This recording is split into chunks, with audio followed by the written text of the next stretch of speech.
নিয়েছি মানে এটা একটা নতুন নিয়েছি, ওটারও পাওয়ারটা একটু ডিস্টার্ব করছিল বলে ওটা একটু চেঞ্জ করেছি। এই চশমাটা কেমন হয়েছে অবশ্যই কমেন্টস করে জানাবেন। একদম অন্যরকম, এরকম আমি কোনোদিনও পড়িনি, পড়ার পর নিজেরই একটু কেমন অস্বস্তি হচ্ছে। তো যাকগে, আপনারা কেমন আছেন? সবাই ভালো আছেন তো?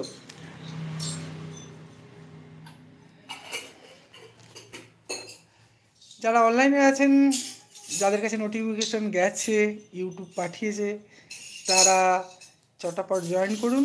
আর একটু আধটু কথা বলি, বেশিক্ষণ সময় নষ্ট করব না, কারণ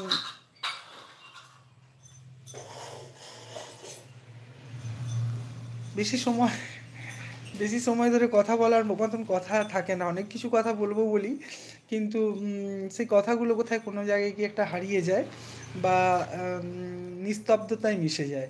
তো তাই জন্যে বেশি কথা বলা হয়ে ওঠে না। যারা কাছে নোটিফিকেশান যাদের কাছে গেছে তারা অনলাইনে জয়েন করুন, আর যাদের কাছে যাননি বা যারা ব্যস্ত আছেন যোগ দিতে পারছেন না, তাদের কাছে পরে ভিডিওটা গেলে অবশ্যই লাইক শেয়ার কমেন্টস করতে বলবেন না যে আজকের লাইভটা আমার কেমন ছিল। যদি আপনাদের কিছু জানার বা থাকে বা বলার থাকে অবশ্যই কমেন্টস করে জানাতে পারেন।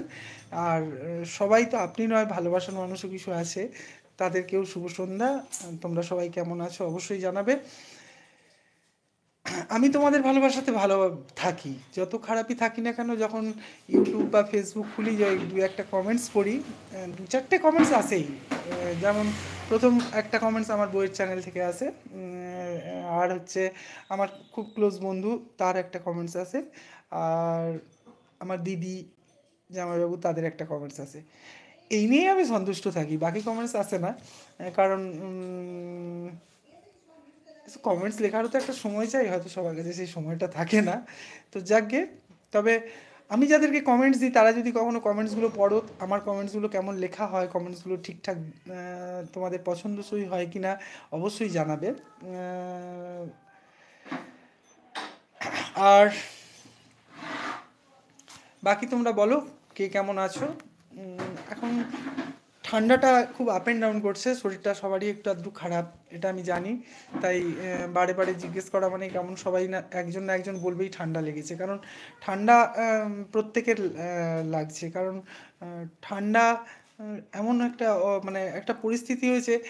গতকাল রাত্রিবেলায় প্রচণ্ড গরম লাগছিল, হঠাৎ করে জানি না, আমি তো উঠে জানলা ফাল্লাগুলো খুলে দিলাম, কারণ ঘেমে যাচ্ছি, গলা টলা ঘেমে গেছে। আজকেও সেম কাজের জায়গাতে হঠাৎ করে সন্ধ্যেবেলায় দেখছি গরম লাগছে। কেন হচ্ছে এরকম জানি না, এতে খুব শরীর খারাপ। আসল দু রকমের ধূপ তো পাওয়া যায়, দেখুন, মানে ভালোর জন্যও আবার খারাপের জন্য। তো আমাদের তো সন্ধ্যেবেলায় ধূপ বাড়িতে জ্বালানো হয়, বা অনেকে অনেক কিছু করেন যে সবাই ভালো থেকো সুস্থ থেকো, তার জন্যে। কিন্তু আবার ডাক্তারবাবুরা তো ধূপ জ্বালান যে তাদের যাতে আজকে কাস্টমার আসে। তো ঠাকুর তো মাঝে মাঝে ওনাদের কথাও শুনবে যে দু একটা কাস্টমার না হলে কেমন হবে, ডাক্তার এত কষ্ট করে ডাক্তারি পড়েছে। তো তাদের কাছে অনবরত সব, এখন যখনই যার কাছেই যাচ্ছি না কেন প্রত্যেকের কাছে হচ্ছে শুধু ঠান্ডা লাগা আর জ্বর। ওয়েদারটা খারাপ হওয়ার জন্য সবসময় গলাটা বসেও যাচ্ছে। নিজের গলাটা মাঝে মাঝে নিজেই চিনতে পারছি না, কখনো ভারী হয়ে যাচ্ছে, কখনো সরু হয়ে যাচ্ছে, কখনো ময়ূরকণ্ঠী হয়ে যাচ্ছে, বুঝতে পারছি না যে কি হচ্ছে গলাটা। হ্যাঁ, আর সকালে উঠলে তো মানে কথা বলার উপায় নেই, শুধু কাশি হচ্ছে। তারপরে একটু একটু পরে রোদ ফোদ ওঠার পরে দেখছি নিজেই অটোমেটিক ঠিক হয়ে যাচ্ছে, দিয়ে আবার পরে ঠিক সন্ধ্যের পর থেকে কেমন গলাটা খসখস খসখস করছে।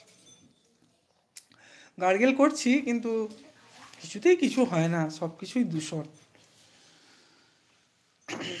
তাদের জন্য ফোনটা রেখে দাও। হ্যাঁ, ফোনটা রেখে দিয়ে খেলা করো।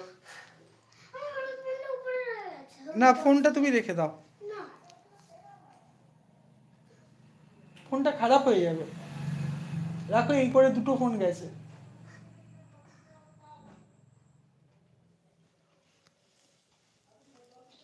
বলো তোমরা।